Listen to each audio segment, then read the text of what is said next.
Bom dia, meninas! E vamos nós continuar aqui com a nossa jornada rumo aos lugares altos. Capítulo 4: Partida para os lugares altos. Era manhã de um belo dia. O vale dormia o seu sono tranquilo. Os únicos sons eram o murmúrio alegre dos regatos e o chilrear jubiloso dos passarinhos. O orvalho brilhava no gramado e as flores silvestres cintilavam como pequenas joias. Especialmente belas eram as anêmonas silvestres, púrpuras, vermelhas, escarlates, que salpicavam as pastagens e erguiam as faces mimosas através dos solitários espinhos. Às vezes o pastor e Grande Medrosa andavam por caminhos forrados de milhares de minúsculas florzinhas delicadas e graciosas, formando no seu conjunto um brilhante tapete, o mais rico tapete já visto, nem mesmo em palácios reais. Uma vez o pastor curvou-se e tocou gentilmente as florzinhas e disse sorrindo: "Viva a doçura desse ambiente, e você descobrirá que o amor está espalhado num tapete de flores, bem debaixo dos seus pés." "Eu tenho sempre admirado as flores silvestres", disse ela olhando séria, e prosseguiu: "Parece estranho que tão grande multidão delas brotem e floresçam em lugares agrestes, onde talvez ninguém as veja e onde cabras e cabritos monteses podem pisá-las e destruí-las. Elas dão tanta beleza e doçura, e contudo não há ninguém que tire proveito delas ou as aprecie." Era belo o olhar que o pastor lhe dirigiu ao dizer: "Nada do que o meu pai e eu fizemos se perde. As flores agrestes têm uma bela lição a ensinar. Elas se entregam voluntárias, confiantes, mesmo que ninguém as aprecie. É como se cantassem alegre canção, e elas próprias acerca da felicidade de amar, mesmo nada sabendo, nada recebendo em troca. Vou lhe dizer uma importante verdade, que poucos aprendem. As maiores belezas da alma humana são grandes vitórias e esplêndidas realizações. São sempre aquelas que ninguém conhece e que nem de leve podem ser descobertas. Cada resposta íntima do coração humano ao amor, cada conquista sobre o egoísmo, é uma nova flor na árvore do amor. Até a simples, obscura e silenciosa vida que o mundo desconhece", continuou o pastor, "é um verdadeiro jardim de deleites, onde as flores e os frutos do amor alcançam perfeição, ao ponto de o próprio rei do amor, por ele passear e alegrar-se com seus amigos. Alguns dos meus servos têm obtido, na verdade, grandes e visíveis vitórias, e são muito amados e reverenciados por outras pessoas, mas muitas vezes suas maiores conquistas se assemelham a flores silvestres, que geralmente vivem no anonimato. Aprenda essa lição agora, aqui embaixo no vale, pois quando você estiver passando pelos lugares íngremes e escabrosos das montanhas, ela lhe será de grande conforto." "Venha, os pássaros estão cantando alegres", acrescentou o pastor. "Juntemo-nos a eles, e as flores nos dirão o tema do seu cântico."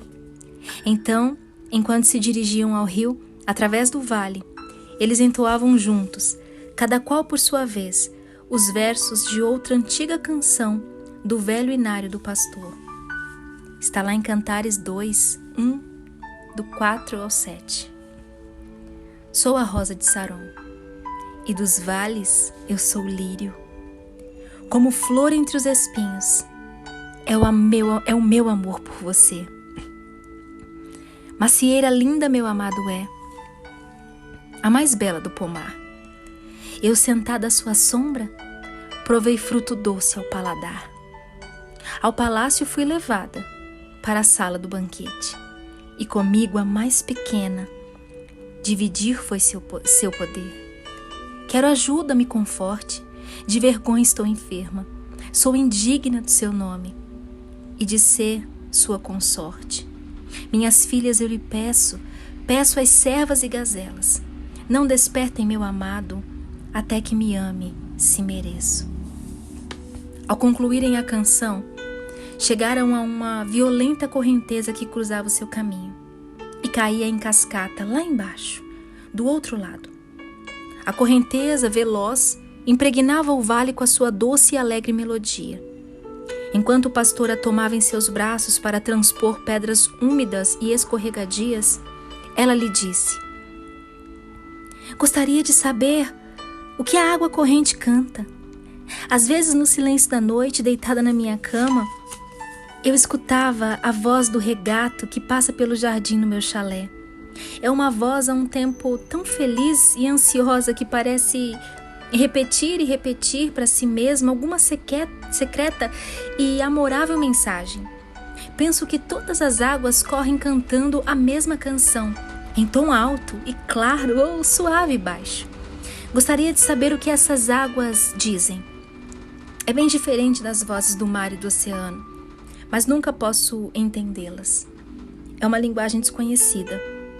Dize-me, pastor, o que cantam as águas em seu percurso? O pastor tornou a sorrir e eles pararam alguns minutos ao lado da corrente, que parecia cantar mais alto e exultante, como se soubesse que os dois caminhantes haviam parado somente para escutá-la. Enquanto a jovem permanecia ao lado do pastor, pouco a pouco os ouvidos e entendimento dela se abriram, e a linguagem da água pareceu-lhe tão clara. Em virtude de ser impossível escrever a mensagem da água na sua própria linguagem, o resultado do meu esforço será, por certo, muito pobre. Embora essa canção possa ser musicada, é mais difícil lidar com palavras. E era mais ou menos assim. Chama-se a Canção das Águas. Vem, vem saltar, correr para baixo, mais e mais descendo. A cada dia, quanta alegria! Até lá embaixo chegar, enfim. É a lei da vida, lei querida. Que coisa linda ir descendo, doce anelo, desejo ardente. Correr, descer, muito mais ainda. Um grito ingente, noite e dia, nos chama sempre para ir, buscando os vales, pular, fluir. Atentas sempre ao chamado seu, até lá embaixo chegar enfim. Doce anelo, desejo ardente. Correr, descer, voltar e subir. É muito interessante, disse Grande Medrosa, depois de ouvir durante alguns minutos e descobrir que ouvia o estribilho repetido muitas e muitas vezes, embora com milhares de variações de pequenos trinados e murmúrios, acompanhado de longos suspiros. Vamos descer mais e mais. A água parece cantar alegremente, pois tem pressa de descer aos lugares mais baixos. Se é assim, como me chama para os lugares altos? Qual é o sentido de tudo isso? Os lugares altos, respondeu o pastor, são o começo da jornada para o lugar mais baixo do mundo. Quando você tiver pés de corça e puder saltar pelas montanhas e colinas, estará habilitada, como eu, a correr dos lugares mais altos aos mais baixos em alegre altruísmo e depois voltar às montanhas. Você estará habilitada a chegar aos lugares altos mais rápido do que a águia, pois é somente lá, nos lugares altos do amor, que qualquer pessoa recebe o poder de se derramar em total autodoação. Essas palavras pareciam estranhas e misteriosas, mas agora que seus ouvidos haviam sido abertos, ela poderia ouvir e entender a canção que se repetia mais e mais por todos os regatos e ribeiros que lhe cruzassem o caminho ou corressem ao seu lado. Parecia também que as flores agrestes cantavam o mesmo tipo de canção, mas na sua linguagem colorida, que, como no caso da água, só poderia ser entendida pelo coração, jamais pela mente. Pareciam formar um coro de milhares e milhares em suas diferentes notas coloridas. É a lei da vida salutar, saber quão doce é dar e dar. Depois disso, Grande Medrosa sentiu que todos os pássaros chiureavam e trenavam com inúmeras variações. Um tema delicado também, mas com um estribilho que se repetia todo o tempo. Seres alados sabem cantar, como é bom poder amar. Nunca imaginei antes, disse de repente, que o vale fosse um lugar tão bonito e tão cheio de melodias. O pastor riu e respondeu: só o amor pode realmente entender a música, a beleza e a alegria plantadas no coração de toda criatura. Esqueceu-se de que há dias eu plantei a semente do amor no seu coração? É esse amor que lhe permite ouvir e ver coisas antes despercebidas. Uau! Como o amor está crescendo em você? Continuou o pastor. Você ainda virá a entender muitas coisas com as quais nunca nem sonhou. Desenvolverá o dom de entender muitas línguas desconhecidas e aprenderá a falar a própria linguagem do amor também. Mas primeiro, terá de aprender a soletrar o alfabeto do amor e desenvolver os pés de corça. Ambas coisas você aprenderá durante a jornada. Estamos agora à margem do rio e do outro lado dele começam os sopés das montanhas, onde os 2 guias esperam por você. Era estranho e, por certo, maravilhoso, pensava ela, que eles tivessem alcançado o rio tão depressa e estivessem próximos das montanhas. Segura pela mão do pastor e amparada pela sua força, ela se havia realmente esquecido do seu defeito físico. Nem consciência tinha de canseiro ou de fraqueza. Oh, se ele próprio pudesse levá-la por todo o caminho aos lugares montanhosos, ao invés de entregá-la aos cuidados de outros guias. Pensando nisso, ela implorou: tu mesmo não pode me levar? Quando estou contigo, me sinto forte. Eu tenho certeza de que ninguém mais além de ti poderá me levar aos lugares altos. Ele olhou para ela com bondade e respondeu bem calmo: Grande Medrosa, eu poderia atender ao seu desejo, sim. Eu mesmo poderia transportá-la aos lugares altos, ao invés de obrigá-la a subir sozinha.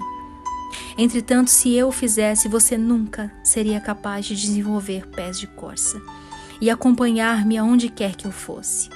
Agora, se você subir às alturas por si mesma, com as companheiras escolhidas por mim, muito embora tenha de percorrer um caminho longo e em alguns pontos muito difícil, eu te prometo que no final você terá pés de corça. Além disso, prosseguiu ele, você será capaz de ir comigo saltando pelas montanhas, fará a subida e a descida num abrir e fechar de olhos. Ainda tem mais. Se eu levá-lo aos lugares altos agora, apenas com uma pequena semente do amor no seu coração, você não estará apta para viver no reino do amor. Você terá ainda de ficar do lado de fora, em lugares não muito altos, até mesmo ao alcance dos seus inimigos. Alguns deles, você sabe, podem visitar os lugares baixos da montanha, advertiu o pastor. Não tenho dúvida de que você os encontrará ao subir. Foi por isso que eu escolhi com cuidado para você 2 dos melhores e mais fortes guias. Eu lhe garanto, entretanto, que nunca, por um momento sequer, estarei fora do seu alcance ou pedido de socorro, mesmo que você não me veja. Será como se eu estivesse presente ao seu lado todo o tempo, muito embora invisível. Minha promessa fiel é que esta jornada tenha a finalidade de desenvolver pé de corça em você. E me darás outro nome quando eu alcançar o topo? Perguntou Grande Medrosa, que de repente parecia ter se tornado surda à música ao seu redor e de novo cheia de temores. Sim, por certo, quando a flor do amor estiver pronta para desabrochar em seu coração, você vai ser correspondida no amor e receberá um novo nome, replicou o pastor. Ao alcançar a ponte, ela parou e olhou o caminho percorrido. O vale parecia verde e tranquilo, enquanto as montanhas, a cujos pés logo chegariam, erguiam-se acima deles como gigantescas torres ameaçadoras. Lá ao longe estavam as árvores ao redor da Vila Grande Apreensão, e com repentina dor ela avistou os ajudantes do pastor no seu alegre trabalho, os rebanhos vagando pelas pastagens. Avistou também o tranquilo e pequeno chalé branco onde havia morado. Enquanto essas coisas surgiram, lágrimas começaram a subir-lhe aos olhos e o espinho espetou-lhe o coração. Mas quase de imediato, ela se virou e disse ao pastor, agradecida: eu confiarei em ti e farei tudo o que quiseres.